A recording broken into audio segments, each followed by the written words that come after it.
नमस्कार। प्रादेशिक समाचार के साथ मैं सानू शर्मा।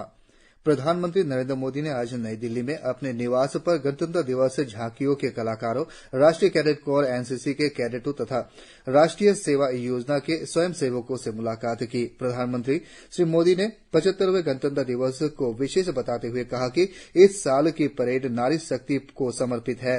राष्ट्रीय बालिका दिवस के अवसर पर प्रधानमंत्री ने कहा कि बालिकाओं में समाज और देश में परिवर्तनकारी बदलाव लाने की क्षमता है। उन्होंने 25 देशों के युवा संपर्क कार्यक्रम के कैडेटों तथा गणतंत्र दिवस समारोह के जनजातीय अतिथियों से भी मुलाकात की।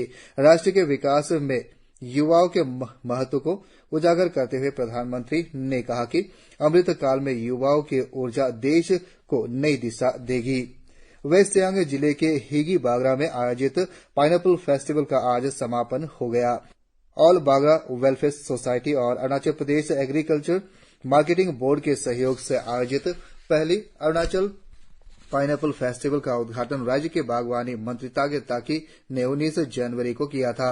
इस फेस्टिवल के आयोजन का मुख्य उद्देश्य क्षेत्र के पाइनएप्पल किसानों को प्रोत्साहित करना है। आज फेस्टिवल के समापन समारोह में मुख्यमंत्री पेमा खांडू, राज्य विधानसभा अध्यक्ष पासांग दोरजी सोना, मंत्री तुमके बागरा और कई गणमान्य व्यक्ति मौजूद थे। कार्यक्रम को संबोधित करते हुए मुख्यमंत्री ने कहा कि अरुणाचल प्रदेश से 5 साल में कृषि और बागवानी उत्पादों को मिडिल ईस्ट देशों में एक्सपोर्ट किया जाएगा और इसका formulation Arunachal Pradesh agriculture marketing board कर रहा है।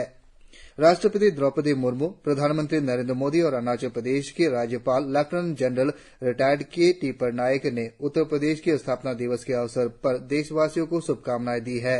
एक सोशल मीडिया पोस्ट में राष्ट्रपति ने कहा कि देश का यह सबसे अधिक आबादी वाला राज्य भारत की सामाजिक, सांस्कृतिक और आर्थिक प्रगति में अग्रणी भूमिका निभा रहा है। प्रधानमंत्री नरेंद्र मोदी द्वारा शुरू की गई एक भारत श्रेष्ठ भारत जन अभियान के तहत राजभवन ईटानगर में भी उत्तर प्रदेश के स्थापना दिवस मनाया गया। कार्यक्रम को संबोधित करते हुए राज्यपाल ने राज्य के विभिन्न हिस्सों में बसे उत्तर प्रदेश के लोगों द्वारा राज्य के विकास के लिए किए गए उनके सहयोग की सराहना करते हुए उन्हें शुभकामनाएं दी। कार्यक्रम के दौरान गीता पाठ, कविता पाठ और लोक नृत्य प्रस्तुत किया गया।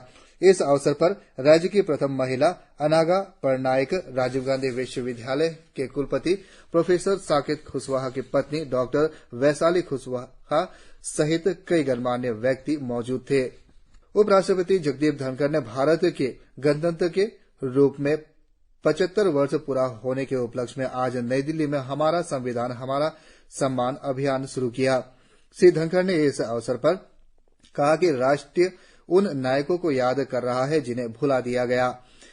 उपराष्ट्रपति ने कहा कि देशवासियों ने भारत को नए रूप में देखा है। उन्होंने कहा कि भारत दुनिया की 5वीं सबसे बड़ी अर्थव्यवस्था बन गया है और जल्द ही 30वीं सबसे बड़ी अर्थव्यवस्था बन जाएगा।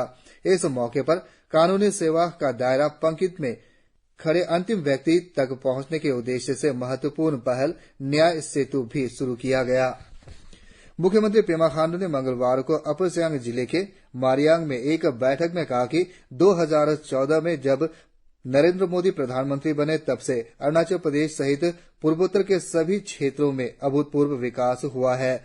उन्होंने कहा कि श्री मोदी ने लुक ईस्ट पॉलिसी को एक्ट ईस्ट पॉलिसी में बदला, जिससे क्षेत्र में कई बदलाव देखा गया है। उन्होंने कहा कि सीमावर्ती राज्य अरुणाचल प्रदेश को कनेक्टिविटी, स्वास्थ्य, शिक्षा, महिला सशक्तिकरण, जीवन व्यापन में सुधार आदि क्षेत्र में की गई प्रगति हासिल हुई है।